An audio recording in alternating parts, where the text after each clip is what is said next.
जी नाज़रीन, मैं हूँ नईम कैसर और हमारे साथ इस वक्त मौजूद हैं सीनियर तज़किया निगार ख्वाजा फ़ारूक सईद साहब। और आपको मालूम है इस वक्त मुल्क में बहुत ज़्यादा पॉलिटिकल डेवलपमेंट्स हुई हैं और ख़ास तौर पर जो एक ब्रेक थ्रू अगर आप कहें इसको, इस पॉलिटिकल डेवलपमेंट को, कि वो कराची में जब कैप्टन सफदर जो मुस्लिम लीग नून के रहनुमा हैं और मियाँ नवाज शरीफ जो साबिक़ वज़ीर-ए-आज़म हैं उनके दामाद हैं, उनकी गिरफ़्तारी का जो मामला था और उस पर chief of army staff general Qamar Javed Bajwa ने जो नोटिस लिया और उस पर उन्होंने इंक्वायरी जो है कोर्ट बनाया,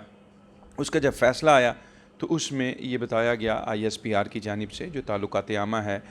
पाक फ़ौज का, उनकी तरफ से एक प्रेस रिलीज़ के ज़रिए बताया गया कि उन तमाम ऑफ़िसर्स को जो इस सारे मामले में थे, उनको उनके ओहदों से हटा दिया गया है या मुअत्तल कर दिया गया है या उनकी सर्विसेज़ को जो है वो फ़िलहाल रोक दिया गया। लेकिन इस फ़ैसले के आने के साथ ही जो दूसरे फ़रीक थे मियाँ नवाज़ शरीफ, उन्होंने एक ट्वीट किया और उन्होंने इस फ़ैसले को या इस जो इंक्वायरी है उसके लिए उसको मुस्तरद करते हुए एक लफ्ज़ यूज़ किया, रिजेक्टेड। इसी पे आज बात करेंगे। ख़ान साहब, क्या ऐसा मामला है कि मुस्लिम लीग नून इसके आगे क्या चाह रही है? मैं ये आपसे अपने नाज़रीन के लिए हम समझना चाहते हैं कि अगर एक इंक्वायरी हुई है और उसमें उन तमाम लोगों को हटा दिया गया है, तो फिर अब मुस्लिम लीग नून क्या चाह रही है? दरअसल बात यह है कि जो वाक़या रूनुमा हुआ था उसके बारे में मुस्लिम लीग नून का मौक़िफ़ ये है कि ये ऊपर के इशारे पे हुआ था। लिहाजा वो जो वहाँ पे जो लोग थे मुतय्यन जिन पे ज़िम्मेदारी डाली गई है, उनको करार दिया गया है कि ये इनके ऊपर इन्होंने ज़िम्मेदारी डाल दी है, लेकिन चूँकि ऑर्डर जो है ऊपर से आए थे तो कार्रवाई ऊपर वालों के ख़िलाफ़ होनी चाहिए थी। ये मतलब एक सीधी सी बात है कि इस बात को पेश नज़र रखते हुए नवाज शरीफ ने इसको रिजेक्टेड कहा है, जबकि बिलावल भुट्टो ज़रदारी जो हैं उन्होंने इस वजह से उसको जो है उस पर थैंक यू कहा है कि उन्होंने एक शिकायत की और उस शिकायत के ऊपर रिस्पॉन्ड किया आर्मी चीफ साहब ने। बल्कि आर्मी चीफ साहब का जिक्र हो रहा है तो आज उनकी सालगिरह, मैं उनको हैप्पी बर्थडे कहूँगा। तो वो जनाब आर्मी चीफ साहब ने बिलावल भुट्टो ज़रदारी की प्रेस कॉन्फ्रेंस के फ़ौर बाद ही उनको फ़ोन करके और उनको तसल्ली तशफ़ी दी और कोर कमांडर को ऑर्डर दिया कि इसके ऊपर इंक्वायरी करवाई जाए। तो जो दोनों के अंदर जो ये एक फ़र्क महसूस हुआ कि भाई बिलावल भुट्टो ज़रदारी ने उसको वेलकम किया रिपोर्ट को और मियाँ नवाज शरीफ साहब ने उसको रिजेक्टेड करार दिया, तो उसका बुनियादी वजह यही है कि एक तो ये है कि जो वाक़या रूनुमा हुआ था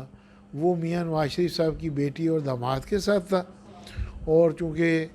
वो ये समझते हैं कि जो उनका जो इख्तलाफ है इस्टेब्लिशमेंट के साथ, उसकी वजह से उसको ही उन्होंने सामने रखते हुए उनकी बेटी और दामाद के साथ ये ज़्यादती की थी। यानी उनकी जो उनकी सख्ती है इस मौक़िफ़ में, वो उसकी वजह ये है कि वो उसको पर्सनली इसको डील कर, और जो बिलावल भुट्टो ने बड़ा मुतदल सा रवैया रखा। क्या देख रहे हैं अभी फ्यूचर में इस पे कुछ, और फिर उनके जो मुतालबात यानी रिजेक्टेड के बाद की कुछ कार्रवाई आप देख रहे हैं होगी, या कुछ आप समझते हैं कि PDM और उसके रहनुमा जो हैं वो मियाँ नवाज शरीफ साहब को इस मामले पे मुतमईन करने में कामयाब होंगे? देखिए जी, जो सूरत हाल है वो काफ़ी गंभीर होती जा रही है, और मेरी ज़ाती राय यही है कि मियाँ नवाज शरीफ साहब ये चाहते हैं कि जो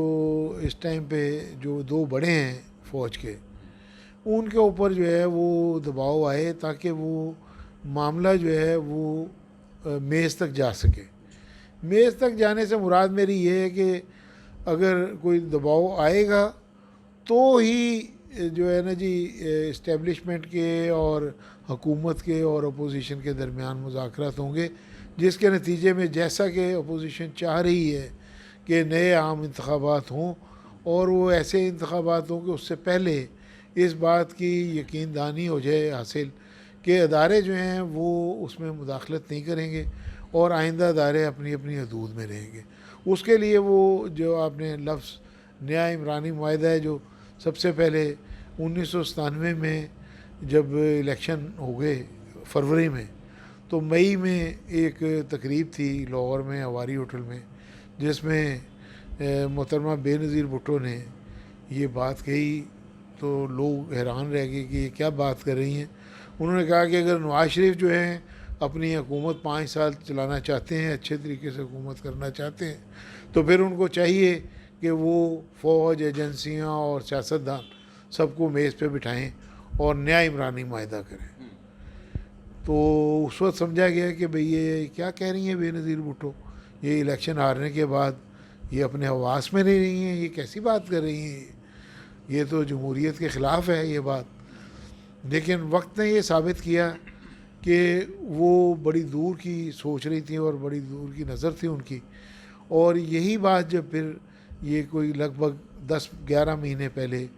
मियाँ शहबाज शरीफ साहब ने भी नए इमरानी माहदे की बात की। और अब तो देखें, अब ये आप देखें कि हर बाशऊर सियासी शऊर रखने वाला बंदा वो यही कह रहा है कि अगर बैठ के कोई बात होगी, कोई नया इमरानी माहदा होगा, तभी मामलात आगे जाएंगे।